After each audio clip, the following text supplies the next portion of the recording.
নির্বাচন এগিয়ে এসেছে, তাই বিদেশি রাষ্ট্রদূতদের ছুটে চলা কিন্তু থামছে না, ছুটে চলা অব্যাহত রয়েছে। ব্রিটেনের রাষ্ট্রদূত সারা কুক তিনি ছুটে গেছেন দিল্লিতে। দিল্লিতে কেন গেছেন সেটা নিয়ে নানা রকমের চুলচেরা বিশ্লেষণ হচ্ছে বাংলাদেশের রাজনীতিতে।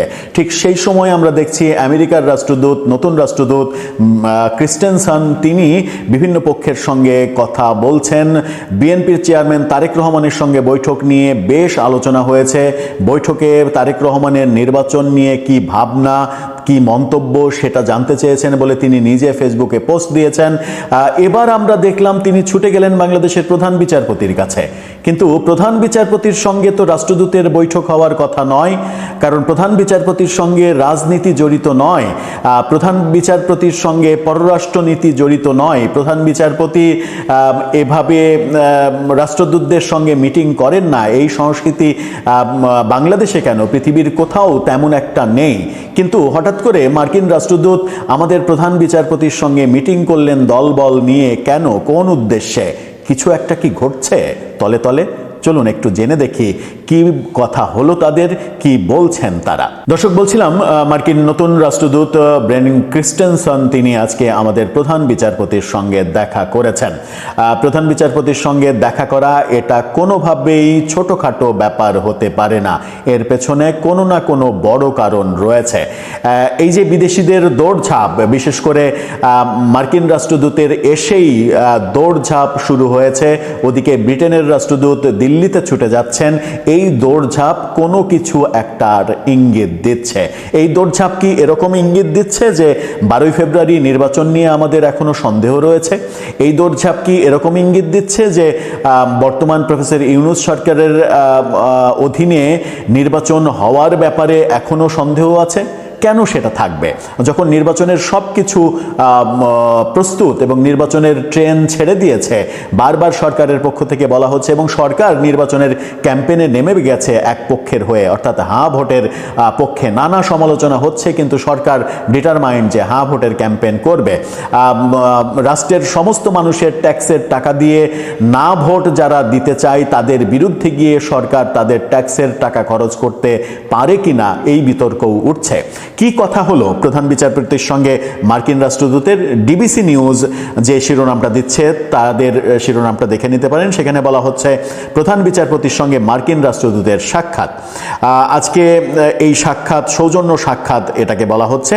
মার্কিন দূতাবাস এক বার্তায় এই সাক্ষাতের বিষয়টি নিশ্চিত করেছে এবং তারা ছবিও প্রকাশ করেছে। সাক্ষাৎকালে মার্কিন রাষ্ট্রদূত প্রধান বিচারপতির সঙ্গে দেখা করতে পেরে সম্মানিত বোধ করছেন বলে জানান। বৈঠকে মূলত বিচার বিভাগের জন্য ভবিষ্যৎ পরিকল্পনা এবং বাংলাদেশ ও যুক্তরাষ্ট্রের পারস্পরিক নিরাপত্তা সহযোগিতা ও আরও জোরদার করার সম্ভাব্য ক্ষেত্রগুলো নিয়ে দ্বিপাক্ষিক আলোচনা হয়। বাংলাদেশ যুক্তরাষ্ট্রের দ্বিপাক্ষিক আলোচনা, বিচার ব্যবস্থা মানে এই যে নিরাপত্তা সহযোগিতা, এগুলো নিয়ে প্রধান বিচারপতির সঙ্গে কিসের আলাপ? এগুলো আলাপ হবে তো পররাষ্ট্র উপদেষ্টার সঙ্গে, এগুলো আলাপ হবে পররাষ্ট্র সচিবের সঙ্গে, কিংবা আরও বেশি হলে আলাপ হবে প্রধান উপদেষ্টার সঙ্গে, কিংবা আরও বেশি আলাপ হতে পারে রাষ্ট্রপতির সঙ্গে। প্রধান বিচারপতির সঙ্গে তো এই বিষয়ে আলাপ হওয়ার কোনো কারণ নেই। অর্থাৎ আলাপ যে ব্যাপারে হয়েছে সেই ব্যাপারটা হাইড করা হচ্ছে। গত 15ই জানুয়ারি নবনিযুক্ত এই রাষ্ট্রদূত আসার পরেই তিনি যে ছুটে চলছেন সেই কথাটাও এখানে বলা হচ্ছে। যে প্রসঙ্গ তারা জানিয়েছে তাদের পক্ষ থেকে, আমেরিকার পক্ষ থেকে, সেই প্রসঙ্গটা কোনোভাবেই বিশ্বাসযোগ্য হতে পারে না।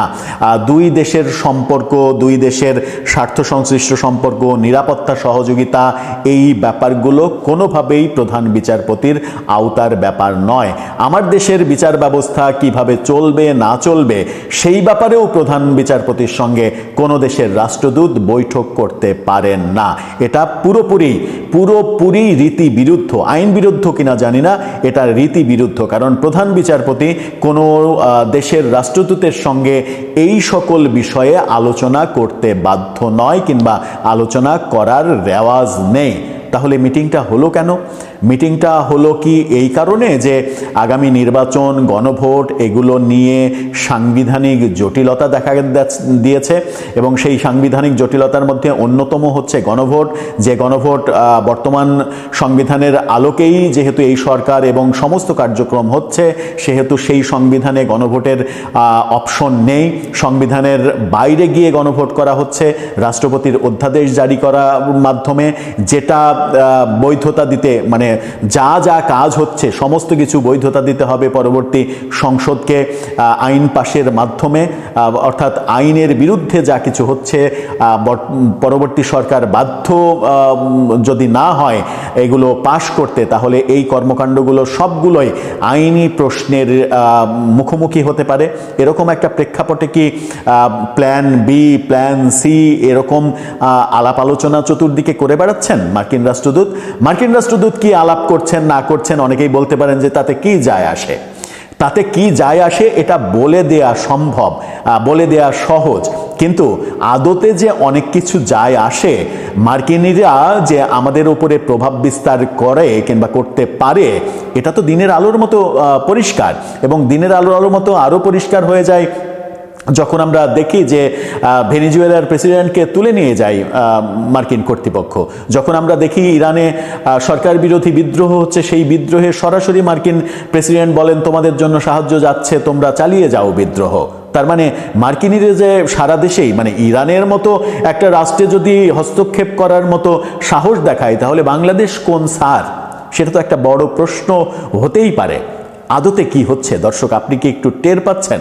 এই যে ক্রিস্টেনসনের প্রধান বিচারপতির কাছে ছুটে যাওয়া, সারা কুকের দিল্লিতে ছুটে যাওয়া, পেছনে কি যদি কিন্তু রয়েছে? এখনও কি আমাদের সংশয়ে থাকতে হবে যে 12ই ফেব্রুয়ারি নির্বাচন হবে কি হবে না, এরকম ব্যাপার? আবার রাজনৈতিক অঙ্গনেও নানা ধরনের সংকটের ইঙ্গিত আমরা পেয়েছিলাম, যদিও একদিন পরেই সেই ইঙ্গিতটা রিভার্স টোনে গিয়েছে বলে মনে হয়েছিল। এনসিপির পক্ষ থেকে নির্বাচন বয়কট করার একটা ইঙ্গিত দেয়া হয়েছিল, কিন্তু প্রধান বিচারপতির সঙ্গে বৈঠকের পরে তাদের আর সেই অবস্থানটা আমরা লক্ষ্য করিনি। অনেক কিছুই হচ্ছে, কিন্তু সঠিক খবরটা কিংবা সঠিক ফিউচারটা আমরা এখনো বোধহয় টের পাচ্ছি না। প্রফেসর ইউনূস যতটা স্বপ্ন দেখিয়েছিলেন, মানুষের স্বপ্ন তার চেয়ে অনেক কম ছিল। মানুষ এই দেশকে ইউরোপ আমেরিকা বানাতে চায়নি। বিদেশিরা স্রোত ধরে আমাদের দেশে আসবে, এসে গ্রিন কার্ডের জন্য লাইনে দাঁড়াবে, এসবেরও লোভ করেনি। সেন্ট মার্টিন কিংবা মহেশখালী দ্বীপকে দুবাই অথবা সিঙ্গাপুরে পরিণত করতে হবে এমন কোনো চাহিদাও তাদের ছিল না। মানুষ একটু শান্তি চেয়েছিল, খিদে পেলে খেতে চেয়েছিল, জীবনের নিরাপত্তা চেয়েছিল, ছেলেটি বা মেয়েটি ঘর থেকে বেরিয়ে যেন নিরাপদে ফিরে আসতে পারে। হ্যাঁ, কেউ কেউ হয়তো এর চেয়ে বেশি কিছুই চেয়েছিল, যেমন এই যে এই দেশে বৃষ্টি হয়, বাতাস বয়, কুয়াশা নামে, রোদ ওঠে, এই সুখগুলো, এই আনন্দগুলো গায়ে মাখতে চেয়েছিল। একটু রঙিন হতে চেয়েছিল তারা, একটা ভয় ডরবিহীন জীবন চেয়েছিল, এর চেয়ে বেশি কিছু না।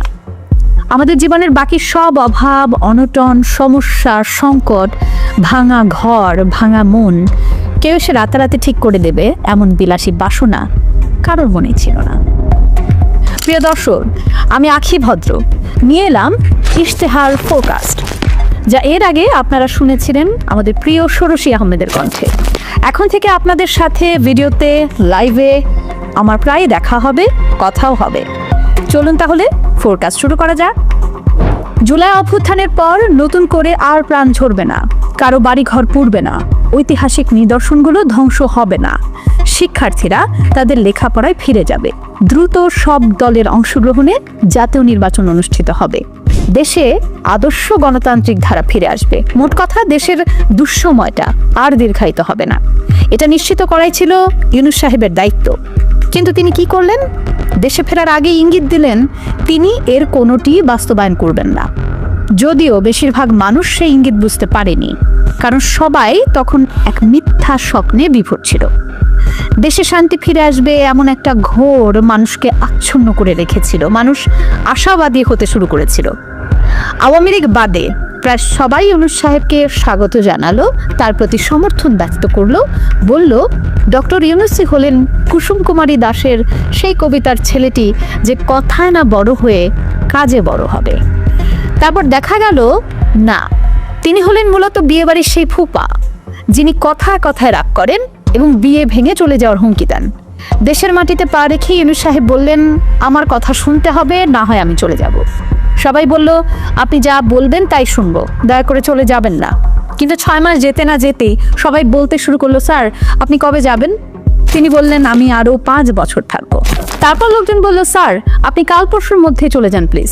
তিনি বললেন, আমি আরো 10 বছর থাকবো। শেষে টিভি টক শো, ফেসবুক, ইউটিউবে মানুষ যখন বলতে শুরু করলো, আপনি আপনার বাকি উপদেষ্টাদের নিয়ে এক্ষুনি চলে যান, তিনি তখন জানালেন জনগণ নাকি তাকে আরো 50 বছর ক্ষমতায় দেখতে চায়। কেমন একটা হাস্যকর পরিস্থিতি।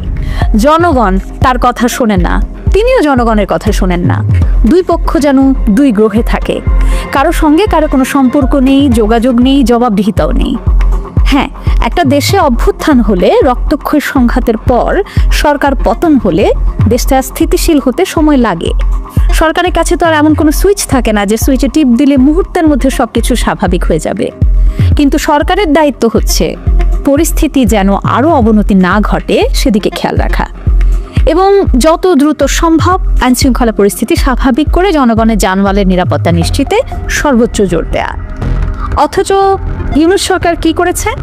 পরিকল্পনা করে জনগণের প্রত্যাশার গায়ে আগুন ধরিয়ে দিয়েছে, অস্বীকার করেছে নিজেদের প্রতিশ্রুতিও। ক্ষমতায় থাকার জন্য সঠিক কাজটি না করে প্রধান উপদেষ্টা প্রফেসর ইউনূস বেছে নেন মব সন্ত্রাস। দেশের সব নৈরাজ্য সৃষ্টিকারীদের ঐক্যবদ্ধ করে তিনি তাদের নেতা হলেন, পোষক হলেন এবং তাদের সর্বোচ্চ ব্যবহার করলেন। বিচার বিভাগ নিয়ন্ত্রণ করা দরকার, মব লেলিয়ে দাও। রাষ্ট্রপতিকে চুপ করানো দরকার, মব পাঠিয়ে দাও। মিডিয়া নিয়ন্ত্রণ করা দরকার, মব দিয়ে দখল করে নাও। বুদ্ধিজীবীদের মুখে লাগাম পরানো দরকার, মবের ভয় দেখাও। এমনকি সেনাবাহিনীর আনুগত্য পেতেও এই মবকেই ব্যবহার করেছেন প্রফেসর ইউনূস। একেবারে হঠাৎ করেই দেশ থেকে ভক্তি, শ্রদ্ধা, সম্মান, বিনয় সব উধাও হয়ে গেল। গুরুজন বা বয়োজ্যেষ্ঠদের সঙ্গে শুরু হলো নজিরবিহীন বেয়াদবি। তাদের গায়ে হাত তোলা, মুক্তিযোদ্ধাদের গলায় জুতার মালা পরানো, যাকে তাকে ধরে পিটিয়ে রক্তাক্ত করা, পুড়িয়ে হত্যা করা সহ হেন কোনো অপরাধ নেই যা গত 1.5 বছরে মব সন্ত্রাসীরা করেনি। প্রকাশ্যে নারীদের গায়ে হাত তোলা, অনলাইনে অফলাইনে কুৎসিত ইঙ্গিতপূর্ণ নিপীড়ন, শরীরের অঙ্গ প্রত্যঙ্গের নাম ধরে গালাগালি করা, সবকিছুই যেন হঠাৎ করে একটা স্বাভাবিক ব্যাপার হয়ে উঠল। আর এই মব সন্ত্রাসীরা সবাই কিন্তু তরুণ ও উঠতি যুবক, অর্থাৎ একটি দেশের তরুণ সমাজকে ঢালাওভাবে বিপথে ঠেলে দেওয়ার মতন জাতি বিধ্বংসী কাজ কিন্তু ডক্টর ইউনূস করেছেন এবং এই কাজ করে তিনি গর্বিত। কতটা গর্বিত? যতটা গর্বিত হলে এই মবকেই নিজের নিয়োগকর্তা বলে পরিচয় করিয়ে দেওয়া যায়, ঠিক ততটা। অথচ তিনি নাকি স্বপ্নের ফেরিওয়ালা। পৃথিবীর আনাচে কানাচে, অলিতে গলিতে স্বপ্ন ফেরি করে বেড়ান তিনি। তরুণদের উদ্দীপ্ত করতে, স্বপ্ন দেখাতে তার নাকি কোনো বিকল্প নেই। প্রফেসর ইউনূস তার শাসনামলে সংবিধান অবমাননা করেছেন বারবার। আইন কানুন কোনো কিছুই তোয়াক্কা করেননি। রাষ্ট্রীয় প্রতিষ্ঠানগুলোকে ধরে ধরে ধ্বংস করেছেন। দেশের অর্থনীতি, পররাষ্ট্রনীতি, উন্নয়ন নীতি সবকিছুর বিনাশ করেছেন। কিন্তু সবচেয়ে বেশি ক্ষতি করেছেন দেশের তরুণ সমাজের। প্রয়াত স্বৈরশাসক এরশাদকে নিয়ে হুমায়ুন আজাদ আক্ষেপ করে বলেছিলেন, এরশাদ দূষিত করেছেন এদেশের নারীদেরও। আজ হুমায়ুন আজাদ জীবিত থাকলে হয়তো বলতেন, ডক্টর ইউনূস দূষিত করেছেন এদেশের শিশু কিশোরদেরও। বাংলাদেশের ইতিহাসে এর আগে কোনো সরকার পরিকল্পনা করে শিশু কিশোরদের এভাবে বিপথগামী করেনি যেভাবে প্রফেসর ইউনূস করেছেন। এই কাজ করতে গিয়ে তিনি রাজনৈতিক দল, মিডিয়া, বুদ্ধিজীবী, এমনকি সোশ্যাল মিডিয়ার ইনফ্লুয়েন্সারদেরও ব্যবহার করেছেন। জুলাই অভ্যুত্থানের পর এরা সবাই মিলে মব সন্ত্রাসের বৈধতা দিয়েছিল। জাতীয় টিভি চ্যানেলের টকশোগুলো ছিল মবের প্রশংসায় মুখরিত। তাদেরকে বিপ্লবী, প্রতিবাদী তরুণ, দেশের অতন্দ্র প্রহরী, প্রেসার গ্রুপ ইত্যাদি সুন্দর সুন্দর নামে পরিচয় করিয়ে দেওয়া হতো। যারা কিছুটা সমালোচনা করত তারাও সমালোচনার শেষে বলতো, অবশ্য বিপ্লবের পর এমনই হয়।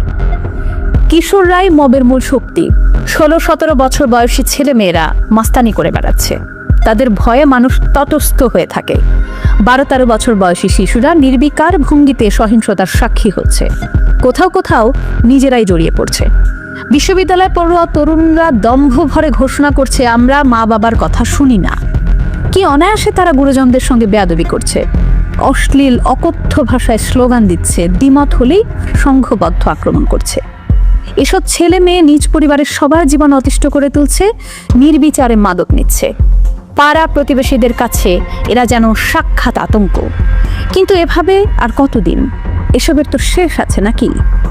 ডক্টর ইউনূসের মেয়াদ আর 1-1.5 মাস, তারপর তিনি যেখান থেকে এসেছেন সেখানেই চলে যাবেন। আর ভয়ঙ্কর সব অপরাধে জড়িয়ে পড়া তরুণদের রেখে যাবেন এই সমাজের কাছে। আর সমাজ নিজেই বিভৎস এক দানব। এই দানবের হাত থেকে ইউনূসের মাস্টাররা রেহাই পাবে তো? ফেব্রুয়ারিতে নির্বাচন, ভালো নির্বাচন হয়ে গেলে হয়তো বিএনপি ক্ষমতায় আসবে। বিএনপির পক্ষে সম্ভব হবে না এই মব নৈরাজ্য চালিয়ে যাওয়া। তারেক রহমানকে পরিস্থিতির রাশ টেনে ধরতেই হবে। তখন এই নষ্ট তারুণ্য কোথায় যাবে? ক্ষমতাহীন এসব তরুণের অনেকেই পরিবারের জায়গা হবে না। পাড়া প্রতিবেশীরাও প্রতিশোধ পরায়ণ হয়ে উঠবে। মহল্লার মোড়ে মোড়ে এসব মবস্টারদের জন্য অপেক্ষা করবে সাক্ষাৎ আজরাইল। এলাকা ছেড়ে দূর দূরান্তে পাড়ি দেওয়া ছাড়া এদের সামনে আর কোনো উপায় থাকবে না। এদের শিক্ষা জীবনও শেষ হবে না। সবাই পরিণত হবে অশিক্ষিত, অদক্ষ, বেকারে। জড়িয়ে পড়বে চুরি, ছিনতাই আর ভাড়াটে অপরাধে। দক্ষ জনশক্তির জায়গায় দেশ পাবে লাখ লাখ অপরাধী, যারা এই দেশটাকে ছিঁড়ে ফুঁড়ে খাবে। এবং তরুণ সমাজের যে অংশ অপরাধের সঙ্গে জড়িত নয়, তারাও এই নৈরাজ্যের ভেতর আটকা পড়বে। সহিংসতার মধ্যেই লেখাপড়া করতে হবে। নিরাপদে উচ্চশিক্ষা নেওয়ার জন্য যারা দেশের বাইরে যেতে চাইবে, ইউনূস সরকারের কল্যাণে সেই পথ সংকুচিত হয়ে এসেছে। নির্বাচিত সরকার ক্ষমতায় এলেই যে পরিস্থিতি রাতারাতি পাল্টে যাবে, সে কথাও বলা যাচ্ছে না। আবার এমনও তো হতে পারে পরিস্থিতি আরও অবনতি ঘটল। তখন কি হবে?